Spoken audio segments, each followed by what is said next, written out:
Brought to you by La Posada. La Posada is all about your lifestyle and your life plan.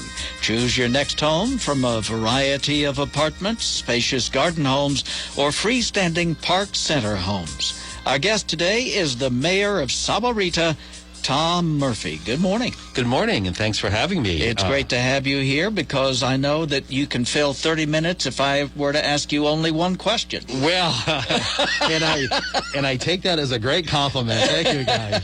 I almost did get lost, though. I was looking for the Cracker Barrel, and I couldn't find it, so I...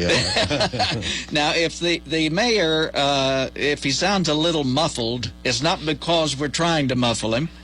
It's because he's wearing a mask that says Town of Sahuarita. Yes, this was a gift from somebody, so I proudly wear it as we move forward and promote Mask Up Sahuarita. Okay, we'll talk more about that later, but first, on this 3rd of July, a lot of people are thinking about the 4th, wondering, what are we going to do during the pandemic? What can we do? What do you think? Well, I think one of the things we could do tomorrow, certainly, we are continuing our tradition of fireworks on the 4th.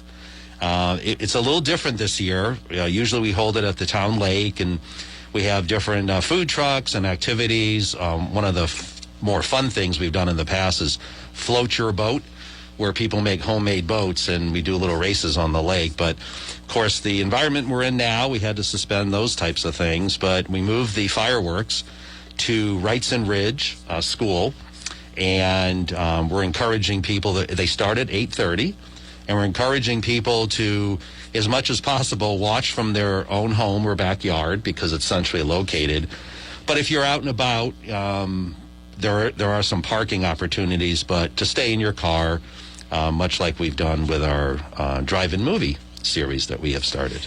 Yeah, I want to hear more about that in just a moment. But regarding the fireworks, why did you in Sahuarita decide to proceed with your display when so many others have canceled? Right. Well, I think it's very important. A couple of us on the council are retired military, and we really wanted to create as much of a sense of normalcy that we possibly can and continue traditions where we can, but also be practicing those safely.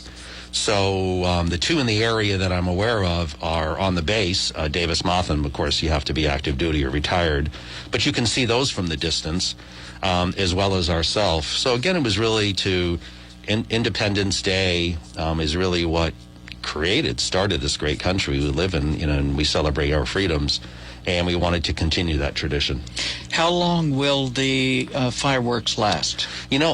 Typically they've been about 20 to 25 minutes. I didn't actually get a report on the length of it. Okay. I apologize for that, but typically they last 20 to 25 minutes. So I would anticipate that it's probably something along those lines. And how much does this cost taxpayers? I don't have an answer to that. Okay. It's part of our Park and Rec budget. Okay. That we have traditionally built in. So instead of having the other events that we've typically partnered with our other community partners, such as Rancho Sahuarita and some of our other businesses, you might have noticed the bunting, the patriotic buntings that have gone up at different light poles. I have. Fences and things. So that was our way of transitioning a little bit of that money that we would have normally done on our traditional activities and try to create a celebratory, patriotic spirit. And you're going to have some flags go up early tomorrow. Yes, we years ago, I'm not exactly sure the number of years now, it's probably been 5, 6, or 7, Boy Scout Troop 301, they get up, these young folks get up really early, about 5 in the morning on our national holidays, and put up a number of flags along Sahuarita Road and Rancho Sahuarita Boulevard. And sometimes I forget when I'm off to the store that morning, and it just gives me such great pride to see that as you're, rounding the corner.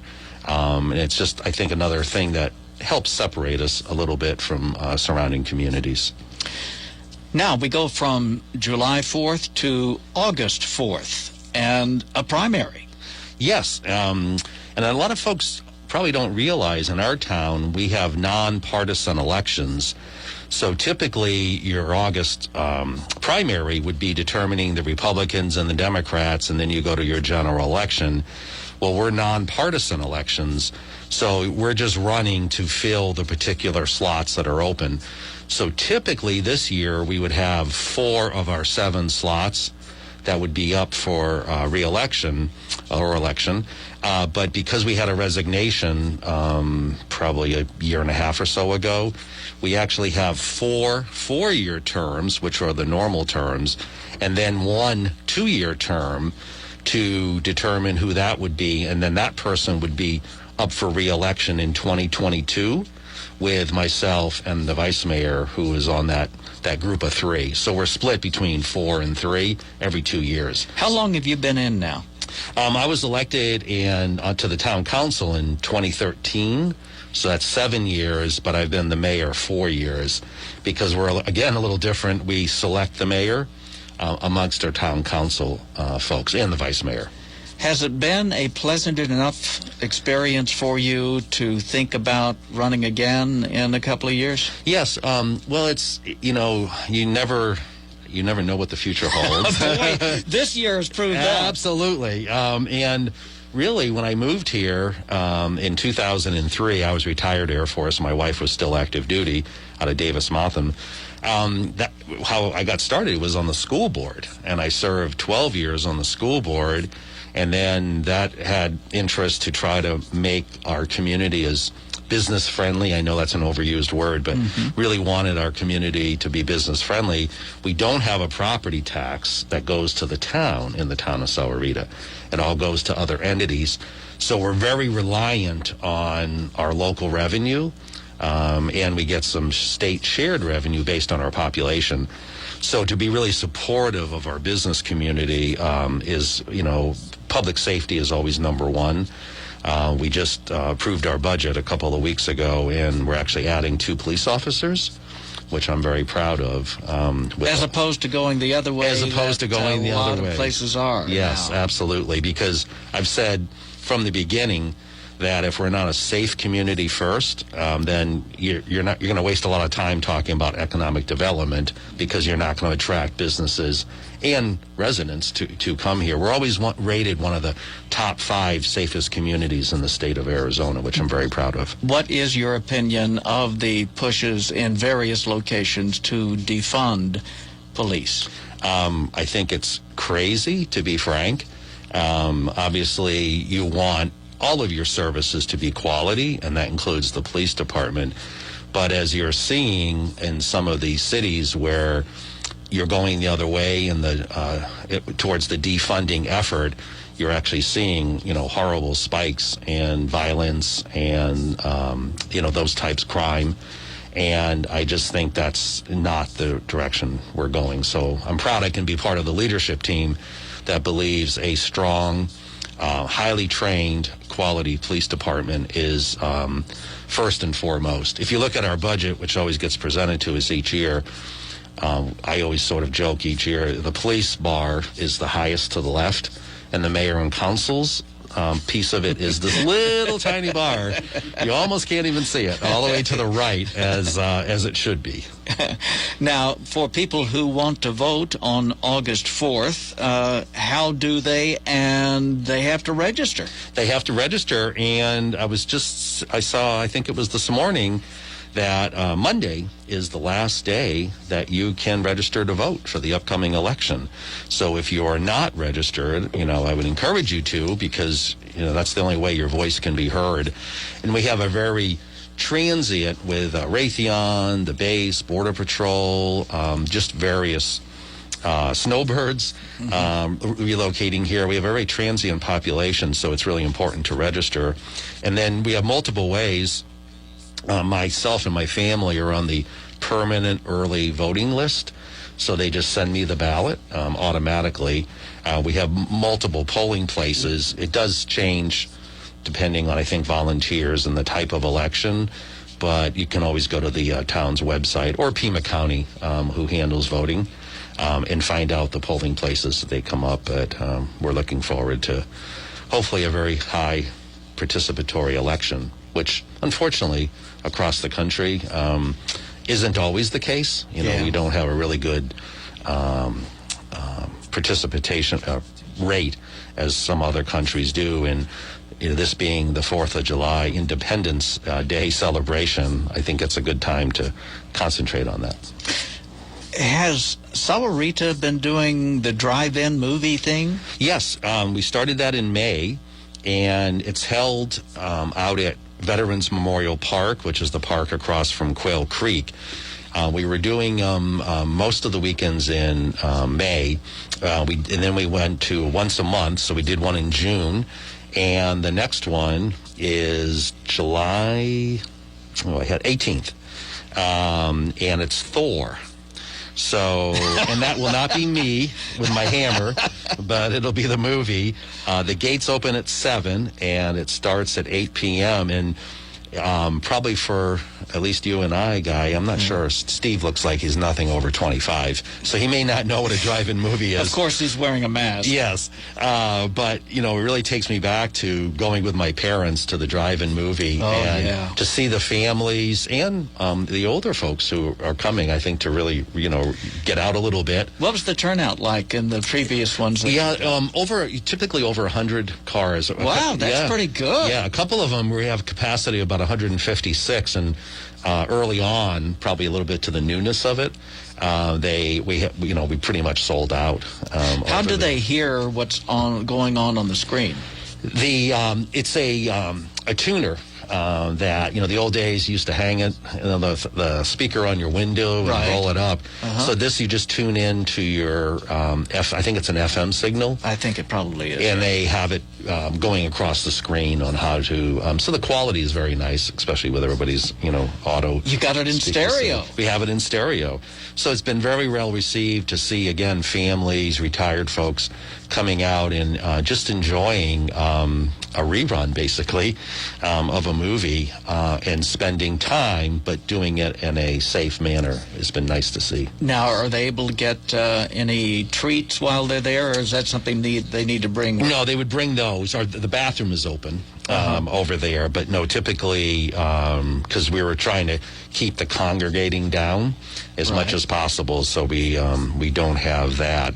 And it really is, made it interesting on how Park and Rec, which is usually events that they hold in person, but we have a virtual calendar, daily virtual events that you can go to.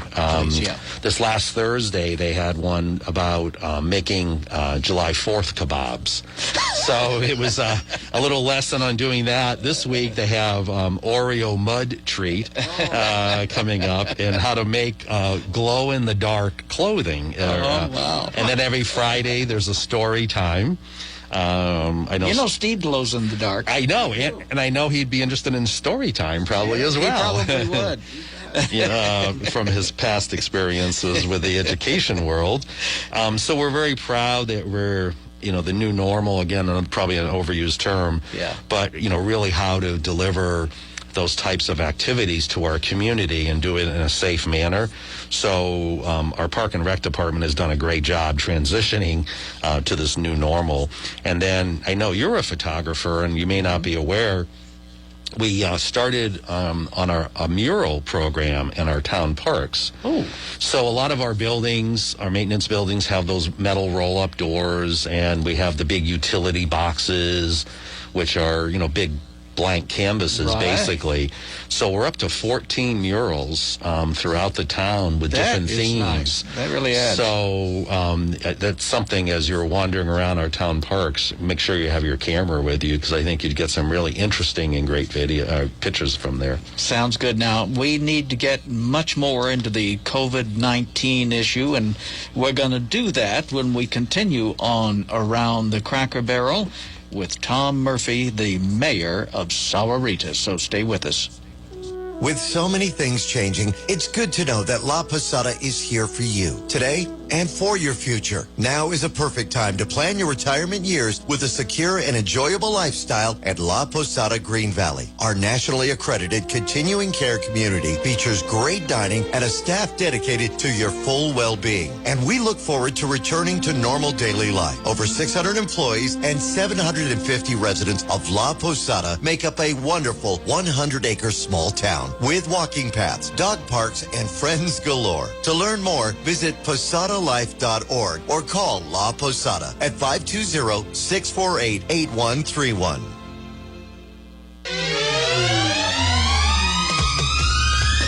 We are back on Around the Cracker Barrel with Mayor Tom Murphy of Sahuarita.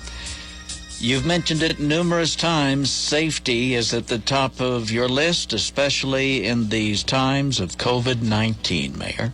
Yes, absolutely. And one of the things from an economic development business front, we were very proudly, we were able to include in our budget something we call the Business Safety and Recovery Program. So out of a portion of the CARES money that we received through the state, $600,000, we just rolled out. It started 1 July, so 2 days ago, a grant program that businesses can apply. And we wanted something very simple and easy to do without a lot of paperwork. The maximum grant is $10,000, and it can be pretty much used to help cover the lost cause of either PPE equipment, lines, utilities. We think that's very important, especially since so many of our businesses are small businesses in the town of Sahuarita. One of the requirements is you can't have received any money already through the CARES Act funding. You have to have more than 3 employees and less than 30. But on our town's website, we have 2 banners that are very pronounced as soon as you go to our town website. One is COVID information and update, where the businesses can go to learn about, CDC guidelines, the executive orders of the governor, or whatever it might be. And the other one, the new banner, is the Business Safety and Recovery Program, where you can learn all about how to apply. But we wanted to make it simple as possible, and it'll be open to the end of December, or when the money runs out. Unfortunately, that might. What is the time frame from the time that someone applies to the time they might receive the funding? Yes, I think we're looking at no more than a week. So once somebody... That's fast in government. Yes, time. It is. We really wanted it because we know, again, our small businesses, a month to month, one of the ones I was thinking of the last couple of days has been the gyms. And I know we have a lot of small mom and pop gyms in our town. And because of the new executive order closing pools and gyms and bars, we knew that would be one of our harder hit. So, maybe that $10,000 for a Life Fitness franchise, wouldn't make a huge difference. But I think to some of our smaller businesses, $10,000 over the next 30 days could have a significant positive impact. Has Sahuarita had any businesses just say, okay, they've thrown up their hands and thrown in the towel and said, I'm not even going to try? Yeah, no, not as of yet. That's why I continue to worry about if there was a second round of extended shutdowns. I think you could see something like that. Our restaurant industry has been hit really hard.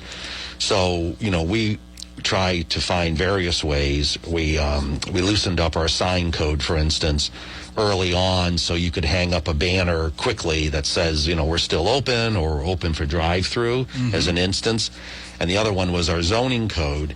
Usually when a restaurant or a business comes in, you do a permit and you figure out your parking and all those other things you have to do.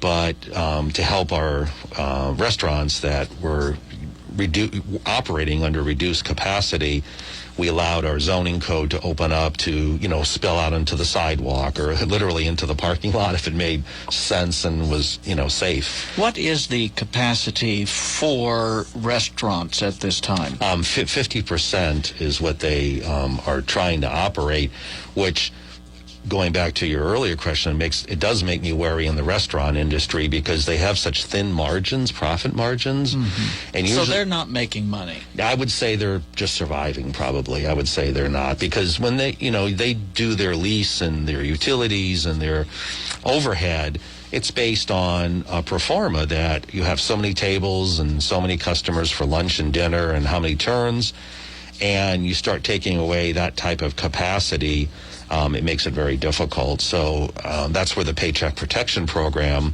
hopefully help them. But as we extend potentially the downturn, I think it's going to make it much more difficult. I saw something a couple of weeks ago that said potentially in Tucson you could see 50% of the restaurants going out of business, which would be horrible. So it really how to continue to operate safely is really important, because obviously lives are very important, but livelihoods are very important too, because the side things of depression and drug use and those types of things that you're seeing spikes of, that all, in my opinion, falls under the health of folks.